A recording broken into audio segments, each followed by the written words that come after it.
ada di hadapan mata kita itu memang Mahkamah Konstitusi ini sesuatu yang harus kita bangkitkan kembali kepercayaan publik itu.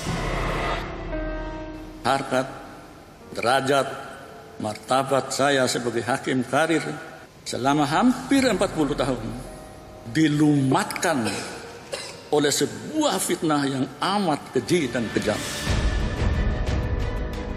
Mas Gibran sebagai pasangan cawapres itu secara hukum sudah sah. Sekarang persoalan MK-nya yang kita selesaikan. Ya kita hormati aja keputusan yang ada di sana ya. Hakim MK itu tertinggi, jadi jangan sampai melakukan tindakan-tindakan tercela. Apalagi benteng pertahanan keadilan pemilu nanti di MK.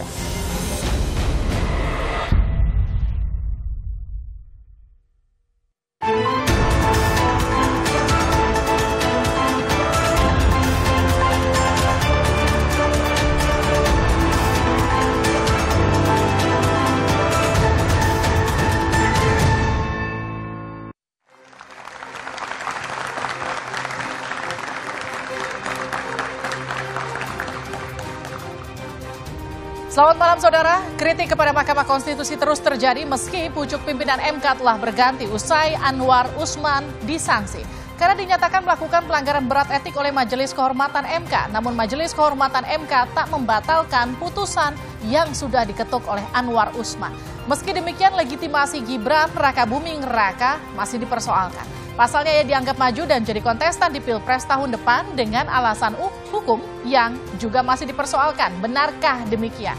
Berdampak pada elektabilitas pasangan Prabowo Gibran. Kita akan membahasnya bersama dengan sejumlah narasumber. Selamat malam dan juga selamat datang Deddy Sitorus, politisi PDI Perjuangan. Selamat malam dan selamat datang Muhammad Khalid, juru bicara PKS. Assalamualaikum. Waalaikumsalam. Selamat malam dan selamat datang Saleh Partaunan Daulay, Ketua Fraksi PAN. Assalamualaikum, selamat malam. Waalaikumsalam. Selamat malam dan selamat datang Wihadi Wianto, anggota Dewan Pembina Partai Gerindra. Dan juga teman-teman mahasiswa dari Universitas Indonesia, Universitas Budi Luhur, UIN Jakarta, Universitas Negeri Jakarta, Universitas Taruman Negara. Saudara, inilah Dua Arah. Saya Liviana Charlisa. Majelis Kehormatan MK tidak mempunyai dampak apapun terhadap keputusan Mahkamah Konstitusi nomor 90 yang berkenaan dengan batas usia dan persyaratan calon wakil presiden. Karena itu kami beritahukan kepada seluruh masyarakat Indonesia, tidak ada yang ragu sedikit pun bahwa pasangan ini berlayar dengan baik. Oh enggak, saya sih tidak akan berkomentar soal itu karena sudah diputuskan ya kita hormati atas keputusannya. Semuanya silahkan menilai sendiri-sendiri apa proses yang terjadi di sana. Kita harapkan demokrasinya bisa lebih baik aja. Barengan ini sudah tuntas, ini selesai, kita hormati keputusannya dan mudah-mudahan akan bisa terus menjaga marwah Mahkamah Konstitusi. Pencopotan Anwar Usman sebagai Ketua Mahkamah Konstitusi setelah dianggap melanggar etik berat, nyatanya sih tidak mempengaruhi pengusungan keponakannya Gibran Rakabuming Raka sebagai bakal cawapres Prabowo. Nah, sejumlah pihak meragukan legitimasi pencalonan Gibran karena maju menjadi bakal cawapres dari putusan yang terbukti melanggar etik.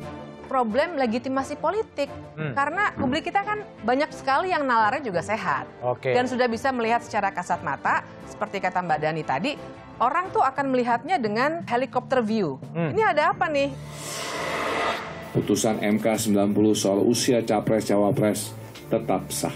Artinya rakyat harus menerima bahwa proses demokrasi Pilpres ini telah dimulai dengan luka serius. Sejarah mencatat ini.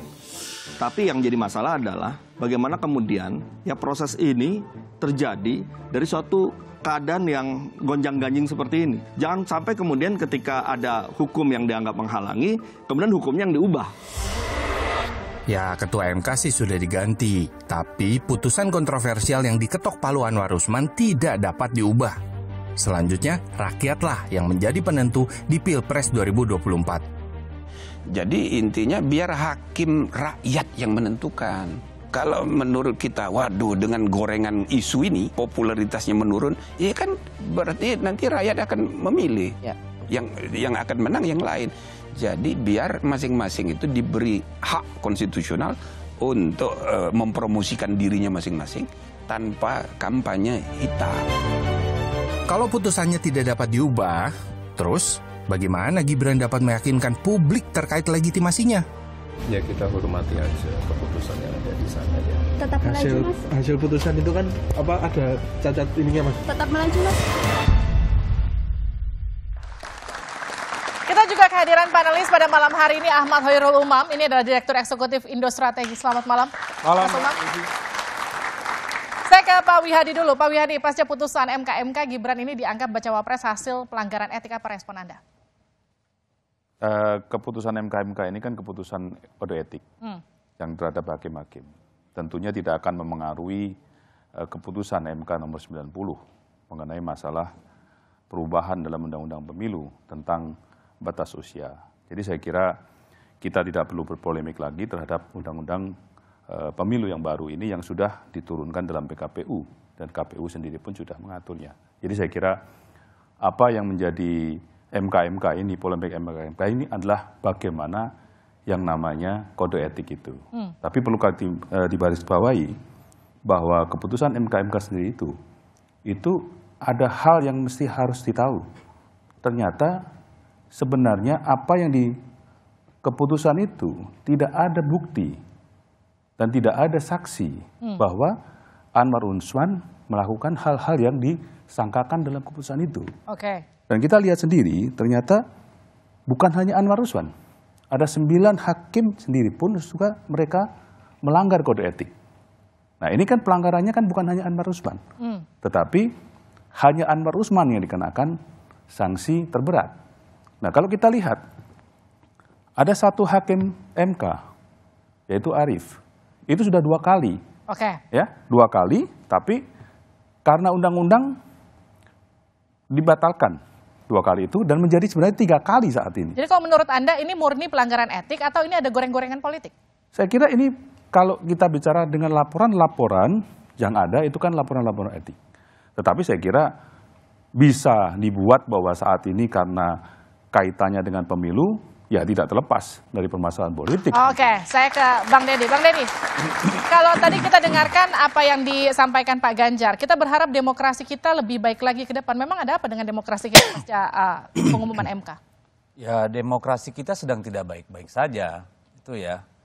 Yang pertama kita harus melihat bahwa sebenarnya kita berharap Mahkamah Konstitusi itu menjadi garda terakhir ya untuk menjaga demokrasi kita ini berbasiskan konstitusi. Kenapa? Karena MK ini adalah menjadi tempat di mana keadilan diharapkan muncul. Tetapi kita sudah memulai pemilu ini dengan kejahatan terhadap konstitusi. Ada pelanggaran berat dilakukan oleh Ketua Mahkamah Konstitusi sehingga dia mendapat sanksi berat. Ya, karena dia adalah orang yang berhubungan langsung dengan orang yang mendapat manfaat dari perkara nomor 90, perkara yang sebenarnya sudah ditarik pada akhir minggu, tapi kemudian masuk lagi tiba-tiba dan akhirnya nggak ditandatangani oleh pemohonnya sendiri. Jadi di sana kan sudah kelihatan kekacauannya.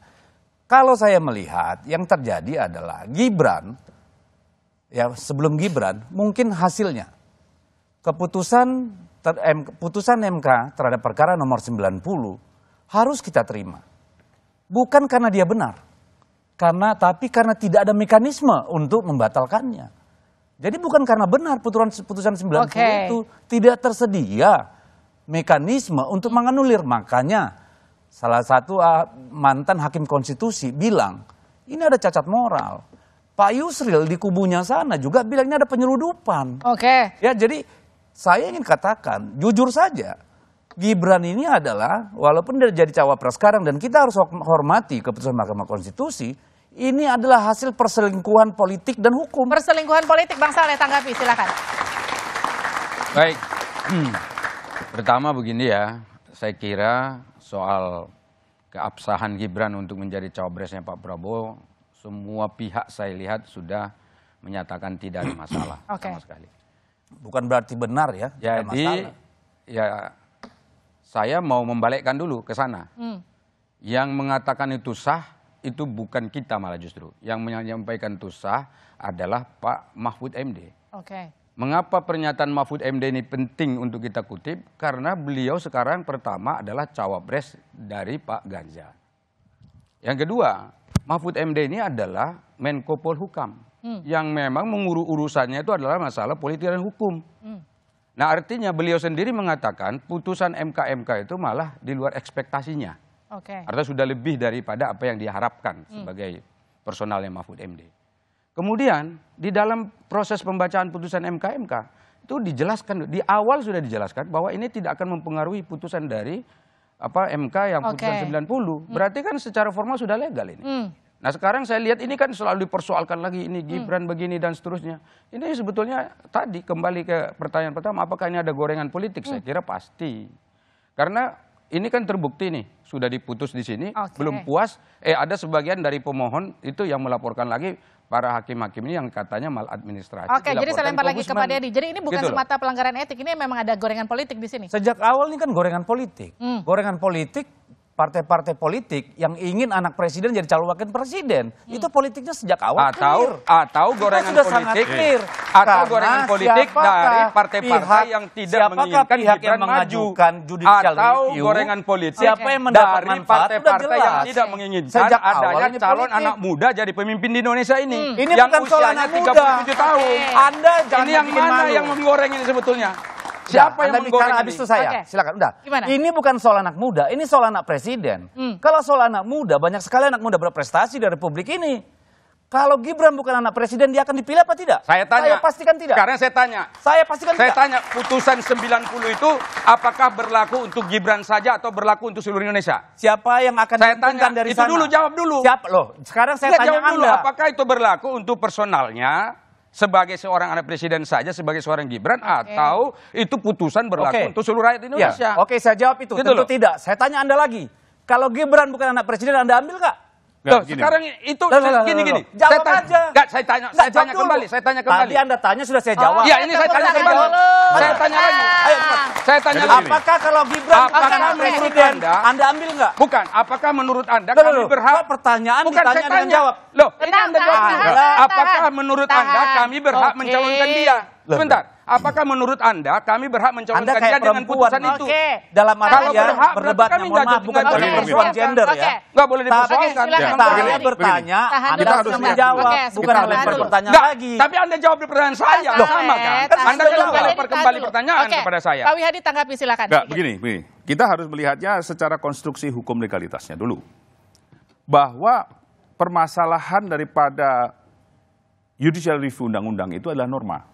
Ya, kita bicara norma. Dan pada saat itu adalah undang-undang yang diuji.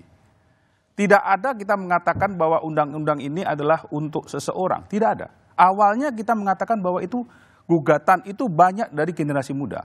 Ya, artinya ingin salah satunya kalau kita lihat wakil gubernur Jawa Timur pada saat itu yang belum menjadi Demokrat belum menjadi koalisi daripada Indonesia Maju itu mendaftarkan juga untuk adanya judicial review terhadap pasal itu. Artinya di sini kita bicara norma. Tidak hanya bicara kepada seorang per orang. Nah, ini harus kita perhatikan dulu. Ya kan? Ini kita judicial review dulu. Saya minta waktu Anda. Saya tadi pertama mau minta maaf karena saya bilang seperti perempuannya. Tapi saya ingin katakan, sejak awal ini adalah politik. Jadi nggak usah membungkus. Yang kedua kita tidak bisa menolak putusan MK ini. Betul. Bukan karena dia benar. Tapi kita tidak punya cara lain menganulir itu. Makanya Marwar Siahaan, mantan hakim MK bilang harusnya ada constitutional audit. Di audit nih, orang barang prosesnya cacat, hasilnya harusnya cacat. Sekarang sebetulnya tidak benar kita juga. Karena dia juga kita tidak mengatakan pendapat orang yang benar dan mengatakan proses itu. Ini sebetulnya ini salah. Ini pembelokan dari cara berdebat seperti ini tidak fair. Karena memang mau mendominasi sendiri. Loh, saya udah minta izin dia, kenapa Anda keberatan? Enggak mau mendengar kita. Saya akan berikan waktu. Misalnya kalau saya bertanya tadi. Gini, saya itu bilang sangat pas gitu loh. Bos, saya kasih tahu soal fairness. Kami ini dua kubu berbeda, Anda dua dan satu kubu yang sama. Itu aja udah nggak fair, tapi saya nggak persoalkan. Tadi saya minta waktunya dia, oke? Ya, Holid, sekarang silakan. nggak usah protes. Tahan dulu pasalnya sebentar. Soal ini saya tidak, ya gini ya sebentar. Ini soal teman berdebat. Bentar, Saya kasih tahu dulu. Tarik napas Nggak, sebentar. saya kasih tahu sama Pak Dede ya. Kami datang Nanti ke sini kasih tidak tahu saya setelah acara, biar dia ngomong dulu. Tidak tahu Udah, siapa yang diundang oleh Kompas. Baik. Ya, oke. Kita Oke. diundang oleh Kompas, bukan diundang berbarengan Ya bersama. oke lah, udah Oke, biar nah, oke. ya. Ini harus dicatat juga loh. Oke, ya. Ini Kompas TV yang undang, bukan diundang oleh satu dua orang. Nggak ada urusannya kita Iya, tahu. udah dengar. Nggak, kita sama-sama tamu di sini. Iya, udah. Nggak, Anda kan mencoba mendiskreditkan nggak usah kita dengan cara tunjuk-tunjuk lah. itu. Nggak betul. Pasalnya tenang. Cara berdebat Anda tidak betul. Pasalnya Oh, iya. tenang. Oke, Terserah. Pak Holid silakan. Tenang. Jadi ini kalau terus-terusan nggak akan selesai. Ya. Tapi kalau kita lihat, kita harus meresonansi apa yang dirasakan oleh publik. Ketua BEM UI, di sini saya lihat ada mahasiswa UI juga dan mahasiswa yang lainnya. Ketua BEM UI kemarin menyatakan keluarganya mengalami intimidasi karena dia mengkritik kebijakan putusan dari MK. Ini adalah suara publik. Please, para politisi dengarkan suara publik. Dengarkan apa yang dirasakan publik. Kalau kita hanya berlogika, logika elit, maka resonansi, aspirasi, apa yang dirasakan oleh publik itu tidak akan sampai. Dan inilah yang harus kita lakukan. Kalau kita bicara tentang MK, pengadilannya bukan pengadilan hukum, tapi etik.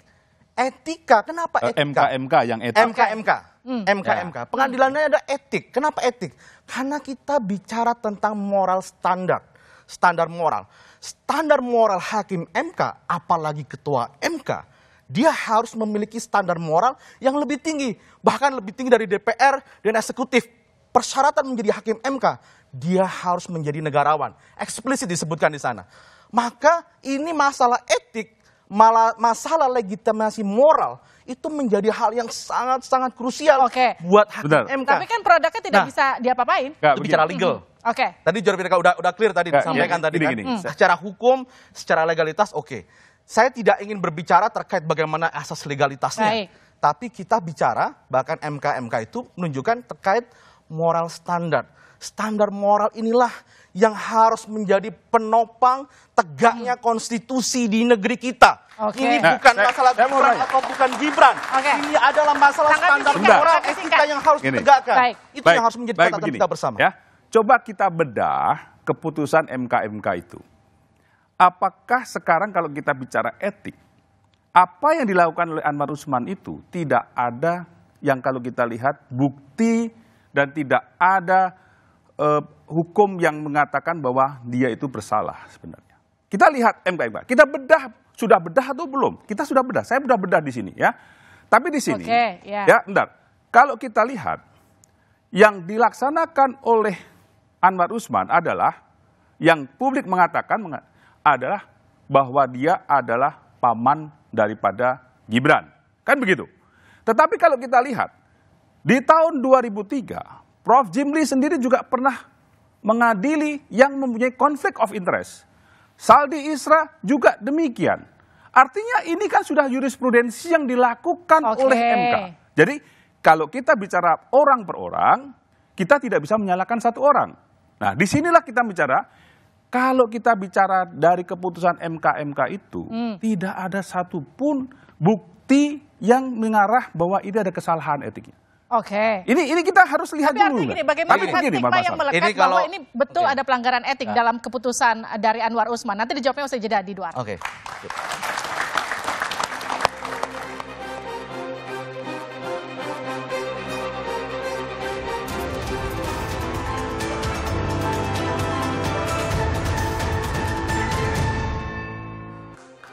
Anda kembali bersama kami di Dua Arah.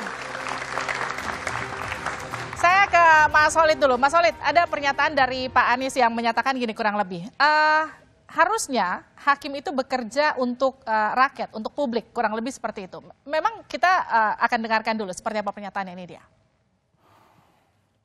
Institusi negara itu bekerja untuk kepentingan publik, bukan untuk kepentingan sekelompok orang, bukan kepentingan satu dua partai, apalagi kepentingan keluarganya sendiri. Ini yang harus dikembalikan. Dan kalau kita bisa mengembalikan itu semua, maka kepercayaan publik akan bisa dikembalikan dari publik ini. Karena itu saya sampaikan, demokrasi pilarnya adalah kepercayaan. Kalau non-demokrasi pilarnya rasa takut. Jadi apa ini maksud sama Pak Anies, Pak Holid? apa yang disampaikan oleh Pak Anies, beliau ingin mengartikulasikan apa yang dirasakan oleh publik. Jadi sebelum saya berangkat ke sini, teman-teman saya, adik-adik mahasiswa, teman-teman di kampus itu menyampaikan aspirasinya. Bang, ini nggak bisa dibiarkan. Ini tidak boleh Mahkamah Konstitusi yang menjadi the guardian of Constitution itu mengalami pelanggaran etik berat sebagaimana putusan MK tersebut. Sehingga ini akan menjadi presiden buruk. Bagaimana mungkin ya MK yang menjadi sebuah institusi tertinggi dalam mengadili konstitusi itu mengalami pelanggaran etik berat. Baik. Sehingga legitimasi moral yang dihasilkan dari putusan konstitusi itu menjadi pertanyaan publik. Tapi kan ketua ini MK-nya bisa dicopot. menyebabkan distrust, public distrust terhadap keputusan MK itu. Dan ini menjadi hal penting. Kenapa? Legitimasi moral itu akan berdampak kepada legitimasi politik. Bisa jadi secara legal, secara undang-undang tidak masalah, sah. Tapi legitimasi moral ini mengalami defisit dan ini akan menyebabkan public distrust terhadap keputusan Mahkamah Konstitusi. Pak Wihadi tanggapi silakan. Saya begini. Jadi ini kan salah satu putusan dari pelanggaran etik yang dimaksud di dalam MK itu adalah soal konflik kepentingan. Sebetulnya konflik kepentingan tadi sudah dijelaskan Pak Wihadi juga. Itu tahun 2020 itu ada putusan 96 Mahkamah Konstitusi terkait dengan usia dari hakim. Nah pada waktu itu salah seorang yang ikut mengadili itu adalah saudara Saldi Isra yang sekarang juga adalah hakim konstitusi. Nah di sana kalau kita pelajari sekarang Saldi Isra dilaporkan lagi ke MK. Kenapa? Karena dia ikut terlibat memutus suatu perkara yang dimana secara personal individual ikut ya terlibat dalam kasus itu. Artinya ya bagian daripada hal yang sedang diperkarakan begitu. Nah itu satu. Kemudian yang berikutnya. Hakim-hakim dari MK sekarang ini juga sedang dilaporkan ke Dewan Etik. Kenapa? Karena putusan yang diambil dianggap tidak sesuai dengan apa yang ada dalam peraturan MK. Putusannya kan mestinya lisan, tulisan, dan tadi putusan pemberhentian yang tidak hormat. Tapi tidak ada satupun dari putusan itu yang diambil. Malah justru pemberhentian dari jabatannya sebagai Ketua MK. Nah, itu dilaporkan juga. Kemudian Pak Jimli sekarang juga dilaporkan ke Dewan Etik. Mengapa? Karena Pak Jimli dianggap memberi komentar dan pernyataan sebelum putusan dari MK dikeluarkan. Artinya dia mengatakan, dia mengatakan bahwa Anwar Usman ini kelihatannya akan menerima hukuman pelanggaran etik berat. Nah itu kan sebetulnya asas praduga tak bersalah itu sudah dilanggar. Nah itu yang dilaporkan ke MK. Nah kalau semuanya ini dilaporkan, lalu bagaimana otoritas daripada peradilan yang ada di Indonesia ini yang akan kita jadikan sebagai panduan? Ini jadi problem. Nah ini yang saya katakan tadi, ini selalu digoreng, ini dianggap itu. Kalau kita membuka ini lebar dan kita biarkan, maka saya yakin ini tidak akan ada pernah selesai perdebatan seperti ini. Gimana Pak Umam, betul nggak gitu? Ya, saya karena diskusinya sangat panas, saya mencoba menjadi penengah. Di satu sisi sebenarnya betul apa yang disampaikan oleh kubu Prabowo Gibran bahwa secara legal formal putusan dari MK kemarin itu tentu merujuk pada pasal 24 konstitusi yang bersifat final and binding, final dan mengikat. Sehingga kemudian mereka memiliki legitimasi konstitusional untuk tetap melaju di dalam konteks Pilpres di 2024. Tetapi di saat yang sama, mengapa kemudian concern dari teman-teman di PDIP dan PKS itu menjadi relevan? Karena kalau kita cross check sekali lagi, pengambilan keputusan itu, kalau kita hitung 9 hakim MK, itu 4 menyatakan dissenting opinion, tidak setuju, kemudian 5 setuju, tetapi dari 5 itu ada 2 yang memiliki kategori concurring opinion. Concurring opinion itu kategorinya, dia memiliki argumen yang berbeda, tetapi menyerahkan kepada hakim secara umum untuk kemudian menyetujui itu. Artinya apa? Kalau kemudian 5 dikurangi 2 ada 3. Nah kalau 3 kemudian variabel Pak Anwar Usman dianggap melakukan pelanggaran berat, maka kemudian kalau misal ini di take out variabel Pak Anwar Usman, besar kemungkinan putusan 90 tidak akan terjadi. Nah itu yang kemudian tadi disampaikan oleh Bang Deddy Sitorus, kalau ada mekanisme itu dianulir sebagai bentuk respon atas MK, maka kemudian menjadi legitimate, problemnya tidak ada mekanisme itu.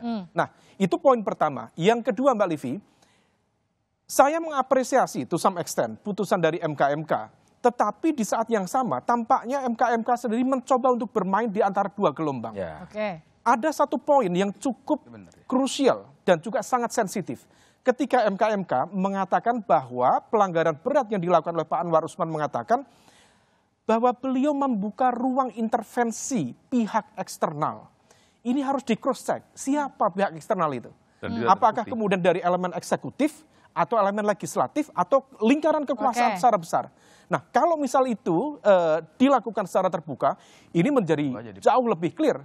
Karena kalau misal concern kita memperbaiki MK, kuncinya menurut informasi spekulatif yang saya terima, sebenarnya CCTV di MK itu bisa dijadikan alat bukti. Siapa yang dimaksud oleh MK itu sebagai membuka ruang intervensi. Kalau kategorinya ini konteksnya intervensi dari misalnya eksekutif, maka ide-ide yang seperti kemarin disampaikan oleh tim di PDIP misalnya tentang penggunaan hak angket menjadi relevan.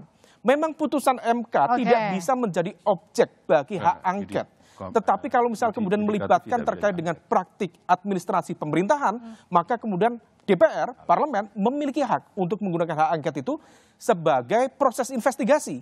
Nah, kalau misal ini kemudian bisa dilakukan secara terbuka, tentu ini menjadi sebuah poin penting bukan hanya dalam konteks evaluasi MK, tetapi juga untuk menyelamatkan demokrasi secara general. Gimana tuh Bang Dede? Yang mana gimana? Yang soal bagaimana kemudian ini bisa jadi bahan evaluasi dengan kemudian melakukan hak angket salah satunya di DPR. Saya kira gini ya, orang yang peduli dengan persoalan-persoalan ini dari publik ini kurang dari 30%. 70% lebih itu adalah rakyat yang tidak peduli dengan urusan-urusan begini. Jadi sebenarnya kan ini masalah moral dilema di kita para elit. Ini kan upaya-upaya politik ya dengan menunggangi mekanisme peradilan kita yang ada dan dibuktikan dengan pemberhentian. Karena pelanggaran berat melanggar sabta karsa hakim. Itu kan clear and clean. Makanya tadi saya bilang, putusan MK ini legal, yes. Tapi bukan berarti benar loh. Itu harus kita pegang. Ya, karena apa dia kita terpaksa terima? Karena tidak ada mekanisme untuk mengoreksi, tidak ada mekanisme untuk konstitusional audit. Ini problemnya. Jadi kita harus jalan dan terima ini. Jadi, tapi saya ingin katakan, kita sudah memulai pemilu dengan cara-cara yang tidak benar dan tidak adil, bahkan mempertaruhkan moral. Lalu pemilu seperti apa yang kita harapkan ke depan kalau dimulainya saja dengan cara tidak bermoral kalau menurut saya? Mas Saleh silakan tanggapi. Begini. Pertama saya menanggapi dulu daripada Kang Umam. Jadi begini, kalau kita bicara masalah intervensi, itu tidak terbukti dalam keputusan MK-MK. Terbukti, ya. Tetapi ada satu juga yang tidak terbukti adalah pembocoran daripada rahasia negara, pembocoran daripada hasil RPH itu.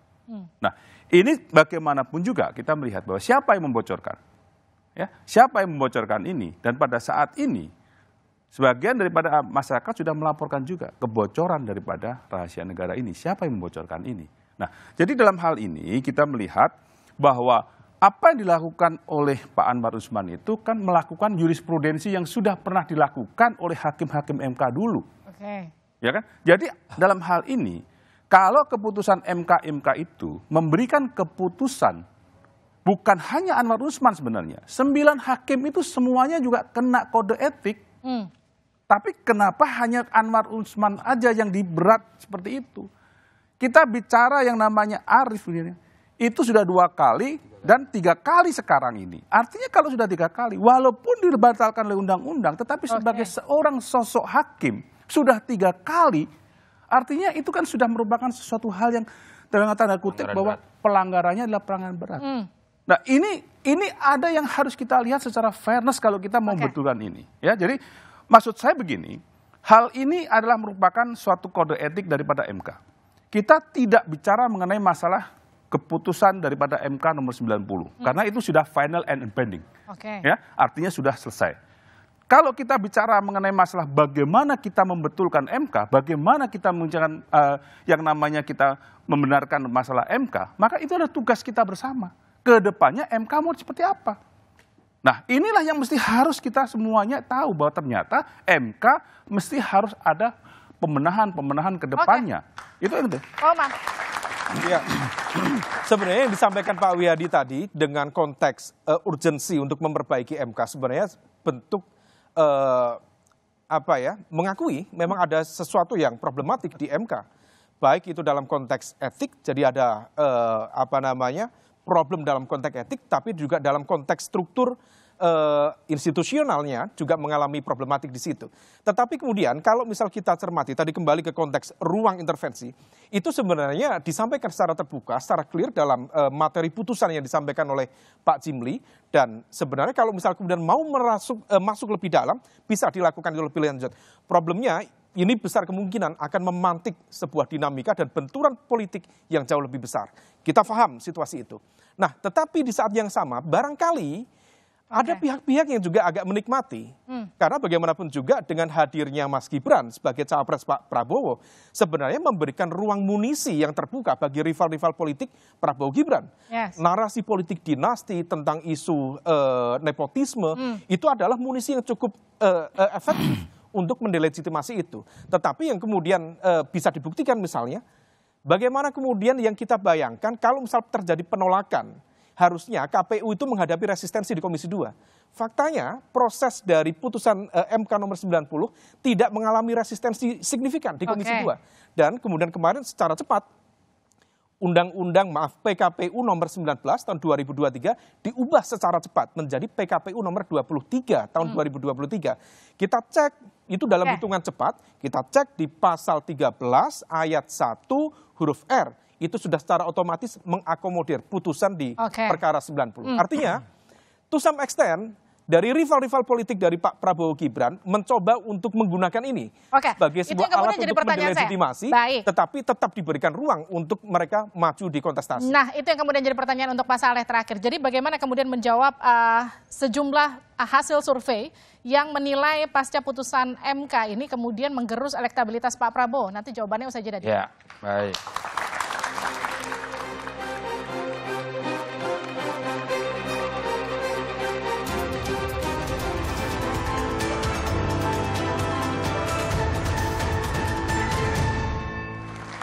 Anda kembali bersama kami di Dua Arah. Pasca kemudian ada problematik di MK, kemudian ada sejumlah lembaga survei yang merilis bahwa ini ada efek elektoral yang kemudian menggerus di pihaknya Pak Prabowo. Tanggapan Anda, Pak Saleh? Pertama, sebagai insan akademik, karena background saya juga dulu adalah orang akademik ya, tentu saya menghormati hasil-hasil survei yang dikeluarkan oleh lembaga-lembaga survei. Karena bagi kita lembaga survei itu penilaiannya baik atau buruk misalnya terhadap kandidasi yang sekarang sedang berlanjut itu adalah evaluasi yang perlu memang ditangkap. Jadi kalau baik, alhamdulillah sudah baik. Kemudian kalau tidak baik ya tentu ada yang perlu diperbaiki.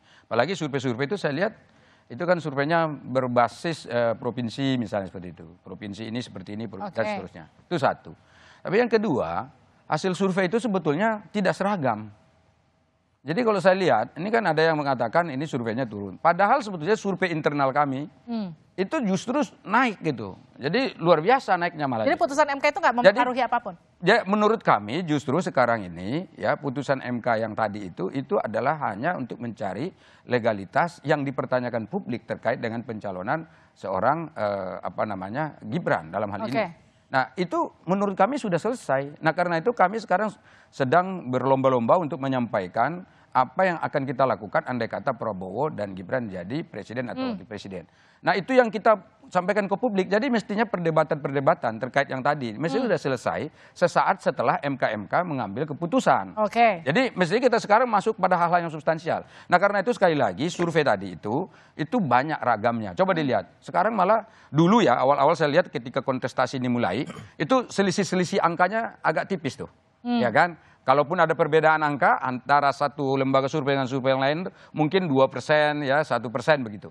Sekarang malah justru sudah loncatannya besar gitu. Bahkan ada sampai 8%, 10% begitu. Nah ini yang saya kira juga karena ada diversifikasi hasil dari survei seperti ini, maka tentu ini juga kita harus betul-betul mempercaya lembaga survei mana yang akan kita pakai. Nah termasuk lembaga survei internal kami sendiri yang memang sedang saya kira dari hari ke hari melakukan evaluasi dan pendataan dan juga survei dari seluruh daerah di Indonesia. Saya ke Bang Deddy. Bang Deddy, kalau peneliti SMRC Saidiman kan menyatakan bahwa hasil putusan MK itu justru tidak terlalu menguntungkan bagi pasangan Ganjar Mahfud, tapi justru menguntungkan bagi pasangan Anies Imin. Gimana tanggapan Anda?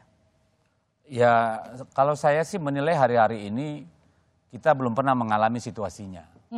Jadi hasil dari satu lembaga survei ke lembaga survei ya dalam 2 bulan terakhir ini agak seringkali seperti radikal bebas. Ya. Jadi agak sulit memilah-milah mana survei yang benar, mana yang survei yang dibenar-benarkan. Tetapi apapun itu ya silakan masyarakat yang menilai. Kita yang merasakan denyut nadi rakyat di bawah itu seperti apa. Kita juga yang melihat apakah mesin-mesin kekuasaan juga ada bermain atau tidak. Kan itu kita yang merasakan di bawah. Nanti kita akan lihat. Karena salah satu isu yang paling krusial setelah putusan MK ini adalah bagaimana memastikan ini pemilu yang jurdil dan luber. Yang menurut saya question mark besar. Karena apa yang terjadi pada hari ini di kita belum pernah terjadi di Indonesia, belum pernah mungkin terjadi di seluruh dunia. Ada presiden yang sedang menjabat, lalu anaknya berkontestasi untuk jabatan wakil presiden. Belum pernah terjadi. Jadi Anda meragukan pemilu kali ini akan berlangsung jurdil? Saya tidak punya cukup kepercayaan bahwa pemilu yang akan datang akan berlangsung jurdil dan luber. Saya mau jawab itu ya. Jadi begini ya, kalau soal kepercayaan saya jangan diperdebatkan dong. Saya kalau mau katakan ada kesedihan mempergunakan aparatur negara atau kekuasaan negara untuk memenangkan salah satu kandidasi, saya kira itu terlalu jauh. Mengapa? Karena koalisi yang ada sekarang yang bekerja untuk Pak Jokowi ini adalah koalisi semua partai politik yang ada. Yang tidak ada di sana itu tentu ya teman-teman dari PKS dan Demokrat. Itu jelas. Selain itu semua ada di sana. Karena semua ada di sana, maka semuanya sebetulnya sangat dekat dengan Presiden Jokowi. Artinya bagaimana mungkin misalnya Presiden Jokowi memanfaatkan bantuan sosial untuk pemenangan anaknya sementara Menteri Sosialnya adalah dari PDI Perjuangan. Oh, Anda berarti nggak dapat info. Yang akan menyebar, ini contoh. Biar saya cerahkan Anda. Kemudian yang akan menyebarkan beras itu bukan Kementerian Sosial, Pak. Badan Saya katakan bantuan sosial. Nggak ada urusan saya tidak bilang Kementerian Sosial. Saya tidak bilang bantuan beras ya. Oh, iya enggak, saya Anda mengaitkan sama Kementerian Sosial. Sebentar, enggak, Pak. PKH. Itu Badan Pangan Nasional. Sebentar. Saya ini pernah memimpin Komisi 8. Ya, saya tahu ada PKH di sana, Pak. Ya, itu yang Pak Ibu Risma yang ngerjakan. Ada pembangunan rumah tidak layak huni. Dan beberapa bantuan sosial lainnya itu yang dikerjakan Menteri Sosial. Bagaimana mungkin misalnya kita mengenerate itu untuk memenangkan salah satu kandidasi yang lain. Ada Menteri Tenaga Kerja dari PKB, ya kan? Nah, Menteri Tenaga Kerja ini kan misalnya dia sangat dekat dengan buruh, sangat dekat dengan kesejahteraan buruh. Nah, bagaimana mungkin kita memanfaatkan itu? Ada Menteri Desa, silakan. Ada Menteri yang lain, itu loh. Jadi ini semuanya masih bekerja di dalam konteks PKS ini. sebagai satu-satunya oposisi di sini, silakan. Ya, kalau kita lihat apa yang disampaikan oleh Pak Anies pada waktu diundang di istana ya, ada Pak Prabowo, ada Mas Ganjar, ada Mas Anies. Point of view dan sikap tegas dari Mas Anies adalah netralitas itu adalah kunci. Sehingga netralitas ini bukan hanya di kata-kata, tapi juga dalam tindakan dan kebijakan. Sehingga inilah yang kemudian harus menjadi pegangan dari terutama penguasa saat ini. Karena begini, saya ambil konteks MK ini. Kalau kita lihat, ini kan sebelum gaduh ini, peraturan pemilu kan sudah jelas. Bahwasanya usia 40 tahun tidak bisa. Gitu kan. Kemudian ada gugatan. Jadi konteksnya ini kita harus lihat, ada perubahan ketika ada seorang kandidat di sini. Publik bertanya, itu hal yang wajar. Sehingga kenapa saya tidak mempermasalahkan legalitas hukum. Kami tidak mempermasalahkan legalitas sah atau tidak sah, itu sudah selesai. Tapi legitimasi moral inilah yang harus kita bangun. Sehingga rakyat ketika memilih, dia memiliki trust. Dia menitipkan harapannya itu dengan kepercayaannya. Bahwasanya penyelenggara negara itu netral. Bahwasanya penguasa itu netral. Walaupun anaknya maju, dia tetap netral. Ini yang harus dibangun. Pak Wihadi, silakan tanggapi. Kalau kita bicara mengenai Pak Wihadi, silakan tanggapi. Kalau kita bicara masalah penguasa netral, kita punya pengalaman 2019. Bukan anak presiden yang maju, tapi presidennya maju lagi. Dan itu dialami oleh kita sebagai pada saat itu Pak Prabowo. Dan lawannya. Dan lawannya adalah Presiden Jokowi. Ini bukan anaknya, presidennya yang kita lawan. Dan kita lihat pada 2019, kalau 3 bulan sebelum pemilu ini, yang terjadi itu adalah saling lapor dan saling komplain kenapa laporan di sana lebih cepat, laporan ini lebih lama. Nah, artinya di situ kan sudah tidak ada sesuatu hal yang tidak netralan pada saat itu. Dan itu terjadi, kita tak akui itu. Ya. Tetapi pada saat sekarang ini, sebelum 3 bulan pemilu, adem-adem aja kita ini. Tenang-tenang aja. Ya kan? Nah, artinya di sini, ayolah kita sekarang ini hilangkan mengenai masalah perbedaan ini, kita adu program, ya, kita sambut pemilu ini dengan yang gembira tanpa kita harus dengan black campaign, tanpa harus kita mengatakan bahwa kita ini adalah mengatakan bahwa ini seperti ini, ya kan, kemudian provokasi dan segala macam. Hilangkan itu, kita adu program, karena ini ada tiga kandidat ini. Kalau dua kandidat, sekarang 3 kandidat. Silakan tanggapi. Akhirnya kita bisa kalau saya sih apa yang mau ditanggapi? Kita kan tidak sedang adu program. Enggak. Topik kita pada hari ini kan bicara tentang persoalan MK. Berbicara tentang bagaimana proses kontestasi pemilu ini dimulai. Tapi kita bicara tadi kan mengenai masalah netralitas. Iya. Saya Makanya saya mau sambung. Begitu kan? Makanya saya sambung. Sudah banyak percakapan di masyarakat sekarang tentang bagaimana ada instrumen-instrumen kekuasaan yang katakanlah bertindak di lapangan. Yang sebenarnya sangat aneh. Ambil contoh. Ada urusan apa polisi datang ke kantor partai PDI Perjuangan di Solo dan di Pasuruan? Itu semua partai. Ntar dulu, kata siapa semua partai? Kan kata mereka. Kan udah diklarifikasi oleh pihak kepolisian. Kata mereka. Mana buktinya? Dan kalau itu terjadi harusnya Anda juga protes. Karena partai politik itu lembaga yang resmi. Di dalam undang-undang dasar kita, Pak. Tidak ada cukup alasan kecuali ada kegentingan yang memaksa. Gak ada itu. Saya kira begini ya. Bentar lah, kan belum selesai. Ada apa lagi? Kita tahu bagaimana semua baliho, semua reklame, itu disiapkan dalam satu malam pasang ada suatu kekuatan yang terorganisir mengorkestrasi ini. Tidak mungkin partai politik. Tidak mungkin itu. Itu sudah terjadi gitu ya. Dan banyak hal-hal lain yang kita ketahui tidak mungkin kita buka di sini. Ya. Karena tidak mungkin, karena kita ingin pemilu ini berjalan dengan baik, walaupun kita tahu potensinya untuk curang ada. Nah, saya tambahkan sedikit. Ada peribahasa mengatakan tidak ada asap kalau tidak ada api. Jadi ini apa yang terjadi di MK ini adalah asapnya, pasti sebelumnya ada apinya. Sehingga kritik dari kekuatan sipil, kritik dari teman-teman mahasiswa, kritik dari para akademisi, kritik daripada jurnalis, kritik dari para pengamat, kritik dari kalangan masyarakat, itu adalah sebuah fenomena yang harus dijawab. Jangan sampai keraguan itu semakin menjadi kolektif. Ini kita memulainya harus dengan trust yang baik. Jadi ini kita harus memulai dengan trust yang baik. Sehingga presiden ya dan penguasa harus bisa meyakinkan kepada publik bahwasanya penguasa adalah netral, ya. Apa yang terjadi ini adalah sesuatu yang bisa dikendalikan dalam arti sesuai dengan aturan main yang fair, ya. Kalau rasa sense of injustice, rasa ketidakadilan itu muncul, maka adik-adik mahasiswa akan bisa turun ke jalan nanti. Artinya bagaimana menjawab dan juga membuktikan bahwa pemilu 2024 bisa berlangsung jujur dan juga adil, kita akan kembali usai jeda di Dua Arah.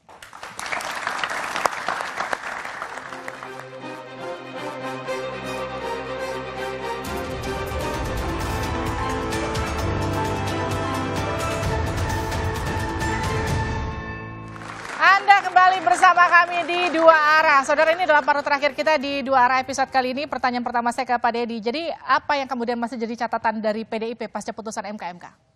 Saya kira saya tidak memulai dengan catatan. Saya ingin memberi selamat kepada Prof. Jimli dan hakim-hakim Mahkamah Kehormatan MK kemarin. Karena akhirnya menunjukkan pada bangsa ini masih ada harapan untuk kita punya trust terhadap Mahkamah Konstitusi. Yang kedua, saya ingin memberikan selamat kepada Prabowo Gibran dan juga kepada Anies Muhaimin. Nanti akan berkontestasi dengan Pak Ganjar Pranowo dan Pak Mahfud. Saya kira memang saatnya ke depan kita adu gagasan. Walaupun kita sudah memulainya dengan begitu buruk, tapi percayalah di ujung lorong masih ada harapan ketika orang-orang yang punya kewarasan dan akal sehat itu memang benar-benar menggunakan nuraninya memilih pemimpin Indonesia yang akan datang. Oke, Pak Wihadi silakan. Keputusan MK nomor 90 itu sudah merupakan keputusan yang final dan binding, dan saya kira kita sudah tidak perlu berpolemik lagi karena keputusan MK nomor 90 itu adalah keberpihakan pada demokrasi untuk anak muda. Dan disinilah saatnya anak muda untuk berkarya kepada bangsa ini lebih besar, dan saya kira ini adalah kesempatan untuk kita semuanya, dan kita mesti harus kaitkan ini bahwa nanti dengan pemilu yang akan datang, ini adalah merupakan pemilihan daripada pemimpin muda yang bisa memberikan suatu kontribusi kepada negara. Oke, silakan. Demokrasi mementingkan dua hal, proses yang baik dan hasil yang baik. Kami berharap demokrasi ini dilakukan proses penyelenggaraannya dengan jurdil, ya, dengan sesuai dengan ketentuan hukum, secara fair, netralitas penguasa juga dijamin, sehingga aspirasi, pilihan dari setiap warga negara mendapat tempat yang mulia dan mendapatkan pemimpin yang mendapatkan legitimasi, bukan hanya legitimasi politik, juga mendapatkan legitimasi moral. Oke, silakan. Ya, saya mengajak semua masyarakat kita lah ya untuk ikut berpartisipasi di dalam proses keberhasilan pemilu yang akan datang. Karena partisipasi publik ini sangat penting sekali dan mereka lah yang menentukan masa depan bangsa ini sebetulnya. Jadi karena itu walaupun dianggap bahwa pemilu itu nanti hanya hitungan katakanlah 5 menit misalnya di dalam TPS paling lama, tetapi itu sangat berpengaruh untuk menentukan masa depan bangsa ini. Apalagi kita menyongsong Indonesia maju pada 2045. Nah karena itu ini penting untuk saling mengingatkan partisipasi itu. Salah satu di antara partisipasi itu adalah menjaga agar tadi netralitas dari penyelenggara pemilu, netralitas penyelenggara negara itu akan tetap terjaga. Jika ada yang merasa ini tidak beres, ya sama-sama kita laporkan. Dan tentu kita juga semua ini merasa punya kepentingan bersama agar menjaga institusi-institusi negara itu diperbaiki. Termasuk misalnya sekarang Mahkamah Konstitusi.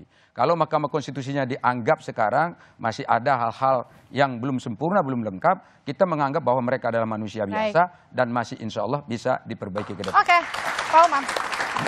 Ya, bagaimanapun juga masa depan demokrasi di Indonesia akan ditentukan oleh seberapa netral kekuasaan negara akan digunakan dalam konteks Pilpres 2024 mendatang. Tetapi di saat yang sama tentu kalkulasi kepentingan akan membayangi kita. Saya pribadi tentu berharap Pak Jokowi mampu bersikap netral. Meskipun dalam konteks kalkulasinya rasanya agak sulit membayangkan. Tetapi bagaimanapun juga amanah undang-undang, tepatnya di pasal 304 Undang-Undang Pemilu, menegaskan bahwa kekuasaan negara harus dinetralkan. Yang melekat pada presiden dan wakil presiden hanya protokoler, pengamanan, dan kesehatan. Nah di level ini tentu kita harapkan itu akan terus menjadi sesuatu yang konstruktif bagi demokrasi ke depan. That's it.